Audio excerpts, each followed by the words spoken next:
So Apple did something that they rarely ever do, which is give us a free collectible gift. The iPhone 17 Air is seeming to be even thinner than its own buttons, and the iPad Pro might be finally getting a desktop class mode that we've all been yearning for. So let's break down everything that happened in the Apple world. Let's get into it. So the first bit of news is that Apple's Apple Watch, the Series 0, turned 10 years old today, and I actually remember getting this thing when it first came out and thinking it was the coolest thing in the world. It was this watch that was almost as smart as your iPhone, that was also meant for fitness, and it was a time where Apple was still experimenting with what the Apple Watch was supposed to be. I mean, do you guys remember when they had their $14 or I think it was $18,000 gold-plated Apple Watch that released? There's a reason why they didn't make a Series 1 or any other series like that, although I do think maybe a 10-year anniversary edition would sell pretty well. But again, it just reminded me of a time where the Apple Watch, or just Apple in general, was just throwing things at the wall to see exactly what stuck and what fit. The Apple Watch originally was supposed to just be an extension of your iPhone with notifications and things of that nature, and then slowly but surely has evolved into this health monitoring system, which is what Apple really throws itself at with the Apple Watch Ultra and the current level of Apple Watches. For better or for worse, I do like the direction that the Apple Watch has taken over the last decade. And then lastly, I do remember that Series 0 being pretty slow for what it was, so it's amazing what we have now on our wrists with the Apple Watch Ultra 2, the Series 10, and even something like the Apple Watch SE is still leaps and bounds better than that original Apple Watch. So I do think the Apple Watch has been an absolute success as being the best-selling watch, not even smartwatch, the best-selling watch of all time.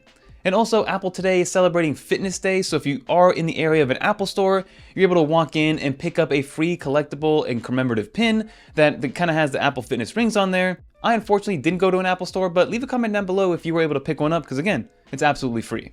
So now there's been even more leaks and rumors about the iPhone 17 Air. We saw an image surface on social media of these mock-ups of the iPhone 17 lineup with that iPhone 17 Air fitting in there, and you can see how crazy thin this thing is. It looks as if the buttons themselves are kind of rounding around the edges because that's how thin this iPhone's gonna be. It's gonna be extremely thin to the point where that USB-C port could be doing the same thing, where it's gonna be running around it in terms of the actual edges, but for all intents and purposes, I think it's gonna feel extremely futuristic. Unbox Therapy made a video looking at these mock-ups where he did have the actual dimensions in hand of an iPhone 17 Air, and that's exactly what he said. It feels like a futuristic piece of tech because of how thin it is, supposedly almost as thin or even thinner than the 5.1mm M4 iPad Pro. So that's something that I'm definitely going to want to get into. And then secondly, the iPhone 17 Air should be getting a few more pro level features that previously weren't assumed, like getting 12 gigs of internal RAM to be able to support Apple Intelligence, a LiDAR scanner, the 50 megapixel camera. So all in all, I think it's going to be a fantastic package.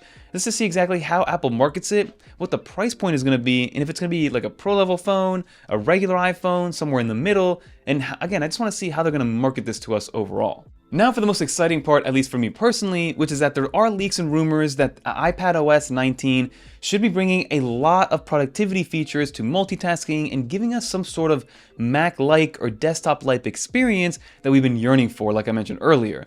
Think about this as a Stage Manager 2.0, where when you put the iPad on your Magic Keyboard, you go into a new mode where you do get the menu bar on top, you still have your dock on the bottom, you have floating windows like Stage Manager, and things should feel just a little bit more familiar, should reduce the friction overall of some of the things that iPadOS does to make things a little inconvenient, and just make that iPadOS experience that much better. And then in that same light, iOS 19 could also bring a DeX-like experience where if you do connect your iPhone via USB-C to a monitor or something that does give you video out, then it'll also give you some sort of kind of Chrome OS or Mac OS light experience where all you would need to do is attach a Bluetooth keyboard and a Bluetooth mouse, and you're on your way to getting that experience from your phone. Because again, these iPhones are more than powerful enough to be simple web browsing machines to run some web apps on an external display, so I'm excited to see what Apple does with this moving forward to ideally mask kind of the tragedy that is Apple Intelligence so far.